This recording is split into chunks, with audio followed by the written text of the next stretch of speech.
ఎవరైనా ఇంటికి ఏవైనా ప్రయోగాలు చేసినా, బ్లాక్ మ్యాజిక్‌లు చేసినా, ఇంట్లో సభ్యులకు బ్లాక్ మ్యాజిక్ చేసినా, ఇంట్లో సభ్యుల మీద ప్రయోగాలు చేసినా, ఎదుటి వాళ్ళ ఏడుపు ఇంటికి, ఇంట్లో ఉన్న సభ్యుల మీద ఎక్కువగా ఉన్నా, శత్రు బాధలున్నా, కనుదిష్టున్నా ఇవన్నీ పోవాలంటే కార్తీక మాసం ఆదివారంతో కూడిన అమావాస్య రోజు ఇంటి సింహద్వారానికి ఒక మూట తగిలించాలి. ఆ మూట ఏంటంటే ఒక ఎర్రటి వస్త్రం తీసుకోండి. ఆ ఎర్రటి వస్త్రంలో పీచు తీయనటువంటి ఒక కొబ్బరికాయ ఉంచండి. కొబ్బరికాయ పీచు తీయకుండా ఉంచాలి.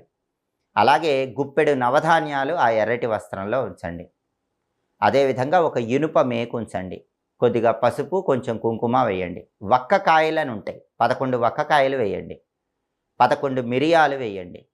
పచ్చకర్పూరం కొద్దిగా ఆ ఎర్రటి వస్త్రంలో ఉంచండి. ఇవన్నీ కూడా ఉంచిన తర్వాత ఆ వస్త్రాన్ని మూట కట్టి ఆ మూటని ఇంటి గుమ్మం ముందు వేలాడదీయండి. మళ్ళీ వచ్చే అమావాస్య వరకు ఆ మూట అలాగే ఉండేలాగా చూసుకోండి. ఇంటి సింహ